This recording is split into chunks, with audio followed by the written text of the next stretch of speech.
Здравствуйте, с вами Желунин Олег, журналист. Я нахожусь в столице Якутии, города Якутска. Сзади меня стоит аварийный дом.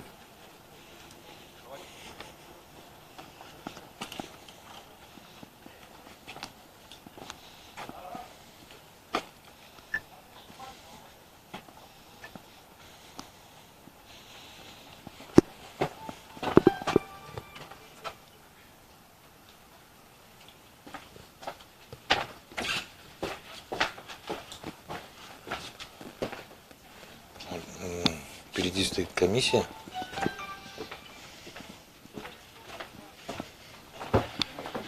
Действительно, здесь такое ощущение. Проводим. Что здесь происходит такое? Вот туда пройдите обследование. Обследование? Да. Я прошу пройти. Вы знали аварийно, просто сейчас еще раз обследуют. Вот там комиссия. Комиссия? Да, с Единой России. Даже так? Да, вот, пройдите. Проходите. Потяжело надо, это я потом заберу. Здравствуйте. Здравствуйте.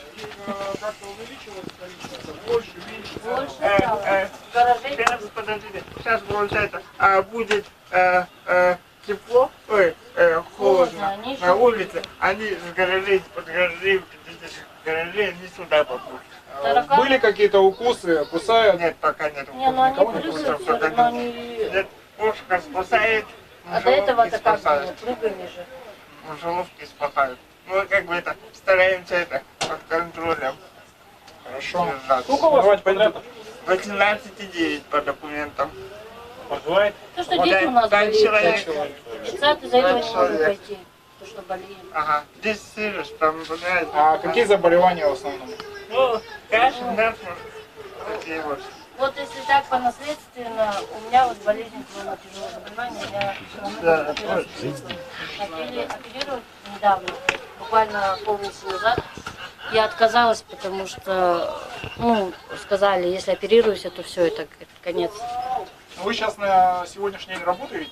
Нет, я же получаю химию по заболеванию 2 раза в неделю. Так как я болею, я не могу получать, пропускаю из-за этого. Источник дохода основной. Пенсия у меня 11 тысяч, у мужа 16. Вот, на все и А живем. сколько платите за жилье?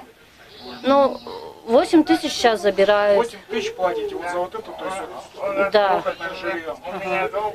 То есть, в принципе, получается, платите так, как люди живут, то есть в нормальном жилье. Да, Да. как это обычно. Но у нас 3 детей. Еще старшая, она приемная.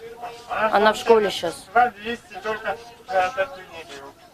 Вот за эту батарею 2200. Дело в том, что мы вызывали, хотели, чтобы нам перерасчет сделали, потому что нарушение было. У нас есть документы, подтверждают, что у нас отопление неисправно. Им показывают документы, они говорят, нет, у вас все хорошо. Я говорю, Были какие-то замеры о том, что у Да, вас... да. да, все документы есть. Документы Да, есть, что да. там есть нарушение. Все нарушения есть. Это все есть документы. А кто они-то?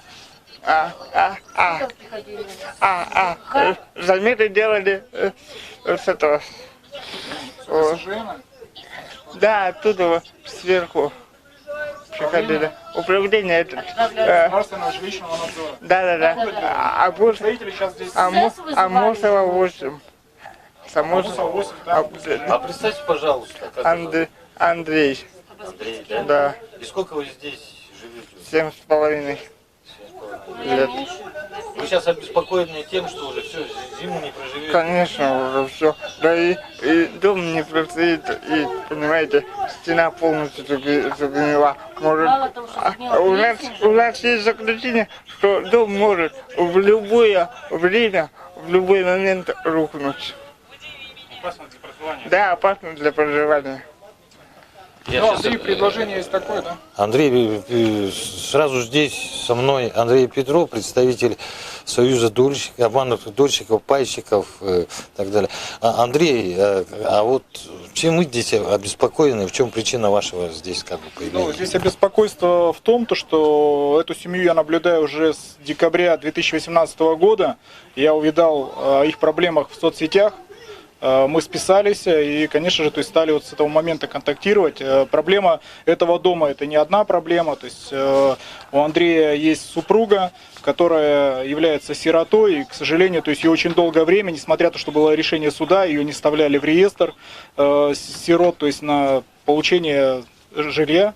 И, как говорится, мы в этом году добились этого. В следующем, сейчас в реестр ее уже вставили, и в следующем году обещают уже, то есть, квартиру предоставить. Ну, именно только исключительно, то есть, вот для супруги Андрея. То есть даже дети туда в счет не идут. Ну, это имеется в виду согласно закону. Согласно закону, да, федерального закона, да.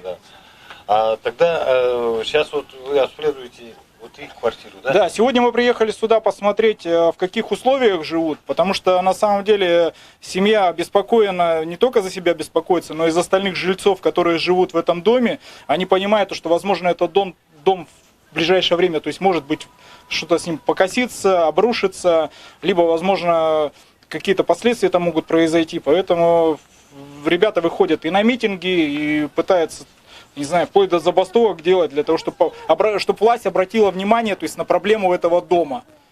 То есть для того, чтобы решить. В связи с тем, что они вошли в программу после января 2017 года по переселению аварийного жилья, то, конечно же, то есть в ближайшее время они не получат. А состояние этого дома, ну, я думаю, скорее всего, все сегодня видели уже.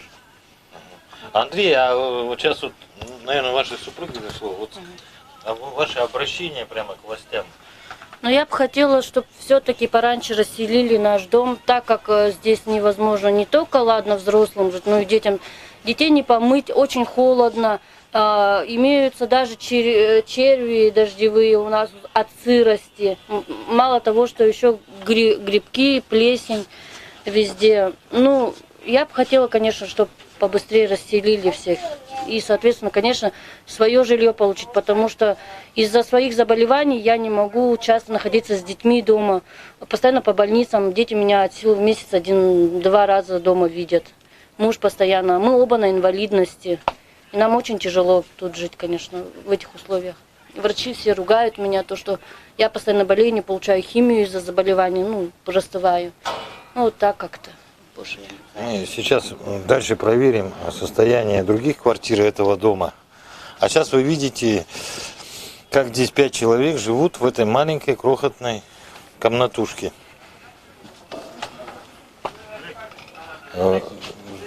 Сейчас комиссия сейчас проходит. Ну, можете посмотреть, вот рядом стоящая.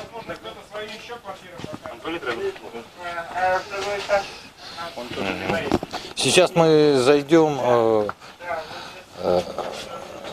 еще. Это общего кухня была, теперь это туалеты, да? Нет, здесь была всю жизнь туалет. Всю жизнь. Нет, раньше-то не было, это потом сделали. Нет, просто раковины были и все. Да. А туалет... То есть из комнаты дом как общежитие барачного типа? Да, просто были раковины, унитазов ничего не было, душевой тоже не было, а потом жильцы сами уже сделали со временем. Но я-то, конечно, живу с 2013 года здесь. То есть этот дом был как бы от строителей до тех лет, когда строился дом, и здесь Да. люди временно жили, Да, превратили в постоянное проживание. Да. Можете обратить внимание, какие раковины, и особенно на батарее. Там все прогнило, сказали уже. Ну, сказать, наверное, нечего, но могу. Приходили, они меняли там что-то, пытались. Сантехники меняли. Я просто хочу сказать, 21 век, а мы все... Мы даже с телефонами пользуемся, а у нас Душевая все... вообще страшная. Там, вот там имеется в виду, я говорила про червей, то, что есть черви. Здесь душевая когда-то работала, да? Ну, она работает, люди пользуются, но я туда...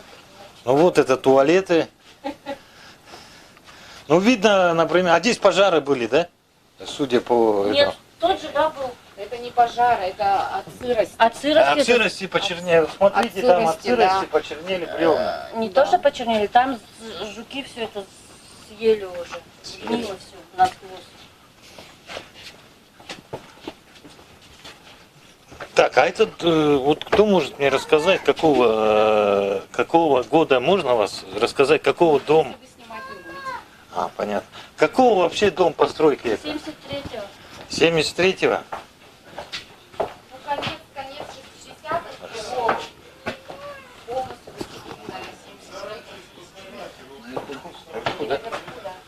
Сейчас пройдем на второй этаж. А как люди на втором тогда живут? Если на первом... Там аккуратно, полы едет. 73-го года постройки. Да, вот она выходит где-то. 5 тысяч это в КПДшке двухкомнатная квартира стоит. Коммунальная. Здесь посмотрите, пожалуйста. Уже обсуждают стоимость квартир? Нет, коммунальные условия. А у нас оплата 5 тысяч вот человек платит, как в коммунальном, ой, в каменном доме, в КПДшке. Да я просто интересуюсь, такой, завал это где-то стен кому есть платит-то? Уважаемые Управляющей жильцы, компании. завал стен, обрушение потолков. Покажите нам, пожалуйста, Есть, чтобы мы есть сейчас такие могли вещи. сформулировать. Мне зайдите, да, сейчас у меня стена там уходит. Может быть, там, может быть, есть дыры между стенами, там, чтобы можно там смотреть Грызунов там. на улицу. Доказывайте. Это общежитие барачного типа, общее туалет и... Стена заваливается. А давно она у вас заваливается? Ну как, я не знаю давно, не очень давно, конечно.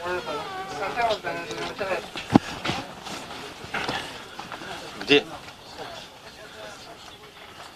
Расскажите немножко, это сколько лет продолжается Я не заваливаться? знаю. Не замечали, что ли? Как-то вот так вот. Но стало уходить. Это вы Это специально полностью все почти уходит. закрыли обоями, чтобы... Ну да, как бы, чтобы не сильно было. А другого... Может быть и щели там есть, не знаю, потому что ДВП обили. Вы здесь давно живете? Да, сколько, 20 лет почти. 20 лет? Да. Не хотелось отсюда уехать? Ну, хотелось, но было бы на что. Ага. Вас устраивает это жилье? Ну нет, конечно. Сколько у вас человек по семье? 4 человека у нас здесь. 2. Я с женой и 2 ребенка. И вы даже в таких условиях живете 20 лет? Да. А что делать? Финансов нет, чтобы купить квартиру.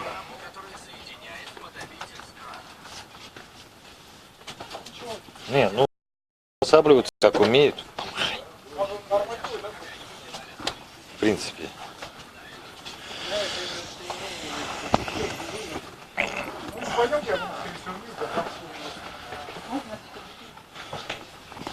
Вот посмотрите, это вот наше советское прошлое, как многие говорят, общежитие. Общая кухня, раковина, туалет и, видите, у каждого своя плитка. Когда-то так жили.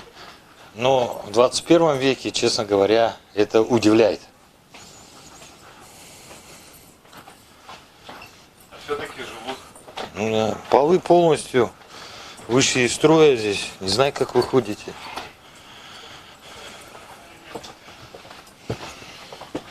Сами посудите, постройка 73-го года, на дворе Это 2019 допустили в года. 73 году, строить начали его в 69 году. В смысле, как строить? Вы Ну, хотите сказать, он стоял просто, что ли? Почему его строили? В 68-м же начали строить, в 69-м? В 70-м. В 70-м? Да. А потом? В 71-м или 72-м году. В 71-м. А, то есть, получается, Да, его Савастьянов строил отдел охраны. это 70-е Сумму годы, ему сколько это- лет? Или 69-й, 48 или лет. 70-й. 48 лет дома. А сколько вот, можно представиться, вот сколько должен, как его зовут? Владимир Анатольевич. Владимир Анатольевич, а сколько деревянный дом должен стоять? Не в курсе, не знаю. Тоже не знаете. Ну, говорят, от силы 30, да? Ну, до 40 мы можем. До 40. А здесь 48, да? Да, здесь больше. Износ, я думаю, что здесь, наверное, износу где-то 68-70% точно. Больше написали. Комиссия была у нас. Мгм. Ну, по крайней мере. Независимая комиссия. Мы Но если оплачивали. посмотреть, да, вот мы ходили на Кузьмина 15/2 и тот дом, который сгорел 17/1, да, то это все-таки в таком состоянии более в лучшем. Чем еще хуже есть? Там вообще хуже. Есть Там, хуже. когда заходишь, вот прямо вода под сюда. А вы кого представляете сейчас? Я представляю региональную общественную приемную Медведева. И помощник Данчиковой Галины Накентьевны, Ну, нашего честно, депутата Государственной Думы. Что с этим делать, по вашему мнению? Если есть хуже дома, даже хуже этого. Ну, естественно, мы что делаем? Мы никак не можем ускорить, например, да, самое главное. Почему? Потому что это есть специальные у нас организация, которая занимается переселением программы, да, переселением из аварийного жилья. Но у нас здесь есть наши подопечные, это Слобостицкий Андрей, который является инвалидом первой группы, также у него жена тоже инвалид второй группы, двое детей несовершеннолетних. Мы, например, за ними наблюдаем, они к нам приходят уже более, скажем, сколько-то лет, да, энное количество лет, и мы стараемся как-то бы улучшить. Мы несколько раз предлагали, органы исполнительной власти нет, чтобы, например, предлагали им несколько вариантов. Они в прошлом году отказались, позапрошлом году отказались. Те варианты, которые мы предоставляем, их не устраивает в связи с тем, что они нам мотивируют тем отказ, что это далеко на Билибина было, да, Это на решение Бабушкина. проблемы одной семьи, она, я так понимаю, она решится быстро. Вот здесь стоят жители. Но жители к нам еще не обращались. К нам обычно обращался Слобостицкий Андрей постоянно, да, это по обращению. Жителям скажите, им надо коллективное письмо. Обязательно коллективное куда? письмо в региональный общественный прием на Медведева. Пойдемте дальше посмотрим, что комиссия нам посоветует. Прошлый год или позапрошлом году выделены были деньги на расселение. Куда они делись? На расселение? Да. Ну, есть. В этом году тоже есть на расселение деньги. Не, ну именно на наш дом был выделен. Сверху 12 дробь 1. Никто же расселение.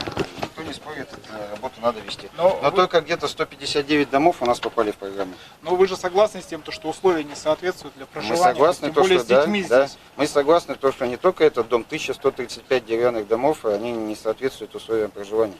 Это не один дом, не единственный. Существует ли какой-то маневренный фонд для того, чтобы людей переселить? Это также мы оказываем муниципальную услугу, если люди считают то, что их жилье представляет угрозу жизни и здоровью, дом признан аварийным, то они могут обратиться с заявлением Дом в признан департамент, аварийным. в департамент жилищных отношений. При наличии свободного маневренного фонда мы обязательно его предложим. Но, на ваш взгляд, то есть здесь же люди не могут проживать или могут все-таки? Нет, мы его уже признали аварийным, Признали, непригодным то для есть проживания. непригодным, Что то мы есть- еще Нет, а прокомментировать? пригод- Непригодность для Мы сейчас проживания говорим уже результат, есть. то, что то есть, предложения какие-то давайте все-таки будем делать. Возможно, может быть, скорее всего, не всем, но там выборочно. Нет, ну это обратиться надо к нам. Можно реплику, да? Извиняюсь. То, что, я как бы с такой ситуацией, скажем так, не первый день, да, сталкиваюсь, да. Ну, к примеру, допустим, 2 года назад такая ситуация была в Мархе, дом был в аналогичной ситуации, но Александр Сергеевич в тот период нашел себе средства, скажем так, волю проявил, получается. 12 квартир были, в течение месяца были расселены, естественно, после обращения. Это один момент. Второй момент, получается, вы говорите, что человек не обращался, да? Но, возможно, вы тогда были заместителем, ваша предшественница была в курсе данной ситуации, и причем в СМИ утверждала то, что получается, что товарищ Солопицкий Андрей уже получал жилье и как бы не имеет права на это жилье, то есть новое жилье. Что вы можете сказать по этому поводу? Ну, Нет, я это комментировать сейчас не буду, потому что дом официально признан аварийным. Его срок, свою обязанность по отнесению срока, да. Вот смотрите, когда вот в соответствии с 47-м постановлением правительства мы признаем дом аварийным, да, мы должны поставить срок сноса расселения. Этот срок поставили 2024 год. Ну, потому что сейчас у нас программа действует, расселяется 12-е года, и чтобы быть более реалистично, все равно ставим срок расселения в ближайшие 5 лет. А то, что получал, не получал жилье, есть иное жилое помещение или еще что-то, это мы рассматриваем при предоставлении маневренного фонда. Потому что в соответствии с жилищным законодательством, если есть иное жилое помещение, то маневренный фонд он не предоставляется уже. Предоставляется только тем, у кого в наличии это единственное жилое помещение. В данном случае, если оно у них единственное, мы же запросы делаем в Росреестр, везде запросы подтвердились, то, что нет единственного жилого помещения, мы рассматриваем вопрос о предоставлении маневренного Так фонда. а давайте спросим как раз, у вас единственное жилье? Да, да. А у вас единственное жилье? А единственное жилье? Ну все, единственное жилье, то есть. Ваша должность называется. Директор департамента жилищных отношений Новооков Александр Владимирович. Александр Владимирович, мне вот такой вопрос интересный. Как вы решаете проблему с 17-м кварталом? Потому что на протяжении 5 лет наши дорогие жильцы 17-го квартала, такие деревяшки, не платят за коммунальные услуги. А здесь оказалось, что даже за такие квартиры берут такие цифры, которые, честно скажу, нас пугают. Ну, согласитесь, 5-8 тысяч за такую квартиру платить достаточно. При этом аварийный дом. Вот в этой ситуации может ли ваш департамент что-то либо предложить? Нет, но пока квартира не освобождена и дом не снесен, не расселен, и здесь люди живут от уплаты от коммунальных услуг, они же не освобождаются. Отопление поступает, оно бесплатно не может поступить в любом случае. Эта оплата будет идти. Оплата прекращается после того, как они подписывают акт освобождения жилого помещения. Только в этом случае. Тогда эти акты они направляют энергоснабжающим организациям, и с того момента уже оплата не берется, не взыскивается с них. Но они могут как-то, возможно, сейчас частично там платить, то есть меньше платить сумму. Или в суд Потому должны что, подать. что необходимо сделать? Нет, я сейчас не могу сказать, как можно частично оплачивать, если отопление оно подается в полном мере. Но то людей здесь холодно, то есть замеры сделали, Но это... есть документально зафиксировано, здесь как быть? Но это перерасчет должны они тогда требовать, если эту услугу вам не поставили, надо требовать перерасчета. Вы оплачивать должны за то, что вам предоставляют какие услуги. Если услуга не оказана, вы не должны за нее платить. Закон о защите прав потребителей. Допустим, мы везде обращались, да, в суды обращались, чтобы нам сделали перерасчет. У нас все равно капает задолженность за эту комнату, потому что мы не можем оплачивать такие большие деньги, да. И тем не менее, все равно они говорят, вы обязаны платить. У нас высчитывают с пенсии. Если даже, как вы говорите, то, что мы не должны платить. Это как? Да, 9 тысяч снимают. Но это... Андрей, у вас, да, кажется, то есть дополнительное производство есть, да? Хотя мы не злоплательщики, мы оплачиваем. Да.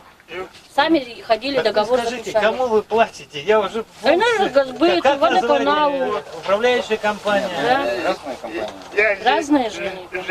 живут 7,5 лет, они Меняются меняются как-то всё. каждые полгода. Последний кто? В данный момент Сейчас Юнион. Юнион, да? Управляющая компания Да, Юнион, да. Энергосбыт и еще кто? Да, Водоканал. водоканал. Ну, это поставщики. Да, а мы говорим про управляющую компанию, то что управляющая компания, я когда сюда заехал, был жилкомсервис, потом ШИДа, потом еще какой-то, потом Юнион, они меняются А я вот хочу постоянно. вас, как у представителя, спросить, да? Я понимаю, что эта проблема сложная, как она будет решена по поводу там, сиротства, закупа квартиры, да? Но меня просто удивил другой вопрос. Люди инвалиды, я первый раз слышу цифру 8 тысяч рублей. Это 50% в год, что-то новенькое. Согласитесь, нет? Ну, надо тут разобраться. Вот первый раз мы слышим, поэтому надо мэрии создать рабочую группу с депутатами. Тут, да, это хорошо, что Андрей Владимирович сегодня нас собрал. Обращение было общественную приемную Дмитрия Анатольевича Медведева. Вот поэтому мы сегодня пришли, смотрим. То, что по городу у нас 1500, говорите, да? 1135 деревянных домов. 135 таких домов. И из них попало в программу федеральную 159. Значит, работы непочатый край. Надо вот по этим домам вообще такую целенаправленную работу вести. Таких домов, возможно, еще десяток есть, которые требуют... А можно ли такой вопрос задать? Вот смотрите, у нас строится каждый в районе десятки домов, да? И хотел сказать, люди все идут на продажу. Вот дом построился, да? Вот, сюда, по сути, весь этот квартал войдет. Еще останется. Нет, он на продажу. Вот дом построился на продажу. Вот там дома 3 построили сразу на Кальвица. Все идут на продажу. Весь 203 микрорайон построился, все на продажу. Вы спрашивают, как регламентируется распределение жилья? Раз у нас так много строится, а получается, судя по всему, Нет, регламентируется. Застройщики, это же коммерческие предприятия, они созданы для получения прибыли. Они строят и продают квартиры, за счет этого выплачивают заработные платы. А так вообще в среднем объем большой, это то, что построено государственного жилья? Нет, у нас нет уже социальных домов. Нет, ну квартиры же выкупаются. Ну, квартиры выкупаются в рамках программ только. Сейчас, допустим, по действующей программе мы подаем заявку, которые дома признаны в 2012 году, 2013 году. Дирекция жилищного строительства Республики Саха-Якутия объявляет аукционы. Кто застройщики изъявил желание, они участвуют и, получается, строят эти дома и потом передают квартиры республике. Республика потом городу будет передавать. Учитывая, какой объем вообще вот от всего нового жилья, сколько это составляет? 10%? 20%? Нет, там разные аукционы, они же и на вторичном рынке могут быть, и на первичном Нет, рынке. ну, вот обеспечение где-то в размере 20-15%. В процентном соотношении я так не могу сказать, потому что кто-то собственники выбирает денежные средства, а кто-то квартиры на первичном, кто-то на вторичном рынке. И там сложно сказать. Но на сегодняшний момент у нас как таковых, ну, еще ни одной квартиры не передано под переселение по новой программе просто. Я даже не могу сказать еще, сколько будет до конца года. Дом можно рассмотреть в рамках договоров развития застроенных территорий? Любые дома можно рассмотреть, там наличие многоквартирного аварийного дома обязательно и наличие вот как раз вот деревянных домов, несколько домов должно быть. Вот здесь, если 2-3 дома есть, ну, многоквартирных, то можно рассмотреть возможность, если будут соответствовать, да, ПМТ, может тут соцобъект какой-то уже посадили, или еще школу там, или садик, то тогда это, в принципе, невозможно будет. А если здесь школы и садика нету, можно, получается, рассмотреть возможность проведения аукциона на право заключения договора развития застроенного территории. Если будут желающие застройщики, они выходят, расселяют дома и, получается, строят здесь. У меня вопрос такой вообще, то есть эта территория, как-то она входит уже, то есть, ну, градостроительный план же есть у нас. Это надо посмотреть. То есть вы не готовы сейчас ответить, Да, то есть кто-то, может, застройщик какой-то уже есть здесь, нет, планируется? нет, точно застройщиков нету, ДРЗТ нету, и застройщиков И нету. правильно я вас точно. понимаю, то, что вы сказали, то, что вот там в течение 5 лет. В течение 5 лет это означает вот с момента признания там дома, да, то есть он в программу вступает в третьей очереди. То есть третья же очередь будет. Да. В течение 5 лет. В течение 5 лет это означает что? То есть он может быть на первый год, может на второй, а может и на 5-й год, да, попасть? Да, и если будет финансовая возможность еще. Нас же Ну, всё я, мы зависит. насколько знаем, то есть под это, то есть даже нацпроекты есть. Да, ну сейчас же вот только вторая программа вот работает у нас, и то как она начинает только работать. А вот есть, А когда третья программа заработает, мы пока не можем сказать. а есть программа, которая бы объединяла рабочую группу, которая... Вот недавно на встрече главы республики вопрос по капитальному ремонту деревянных жилых домов поднимался. Но глава сказал, что наша задача до переселения граждан сохранить этот деревянный фонд. А если в городе какая-то программа, которая может помочь жильцам, чтобы они завтра не завалились? Потому что у нас получается управляющая компания сама по себе, энергосбыт сам по себе, водоканал сам по себе. А в конечном итоге все это влияет на саму конструкцию дома. Правильно? И в итоге никто за это не отвечает. Ну, поддерживать дома в любом случае должны. А кто? Ну, Управляющая компания, конечно. И все. Ну, пока, если дом на комиссию у нас по чрезвычайной ситуации вынесут рассмотрение этого дома, если будет тут угроза обрушения, то тут тоже Так примут. есть же в документах Да, написано, что есть угроза могут принять меры опасен для по проживания. какому-то восстановительным работам, там, Да, ремонту. есть Там. документы полностью. У меня вопрос к Роспотребнадзору. Можете прокомментировать как-то условия для проживания детей, людей с инвалидностью и беременных, которые проживают в этом доме, они удовлетворительны или нет? Конечно же, условия проживания в этом доме неудовлетворительны. Я все и помещение санузла, и помещение кухни смотрели, там ну, вода какая-то бежит, но все равно условия здесь проживания, как и есть, скажу, что не соответствующие. Мы можем заключение какое-то сделать, которое передать его на город, на ДЖО, для того, чтобы все-таки это как-никак некий какой-то толчок был. Соответствующие акты санитарного обследования были переданы в Департамент жилищного отношения. И вот как раз на основании этих актов санитарного обследования были приняты решения о переводе дома в ветхое и аварийное состояние. А представьте, пожалуйста, чтобы... Меня зовут Георгий Александрович, заместитель начальника отдела санитарного надзора Управления Роспотребнадзора по Республике Саха-Якутия. В вашем ведомстве давно много таких домов сейчас.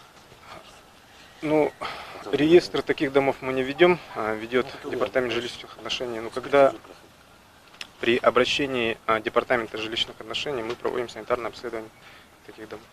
Сейчас сколько таких? Или это первый? Ну, по количеству. Да много. Много, да? Да, конечно.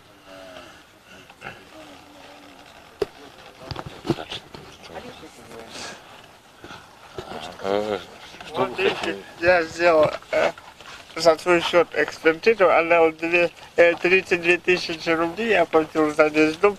И видите, экспертиза написала опасно, аварийно опасно для проживания и здоровья жизни людей.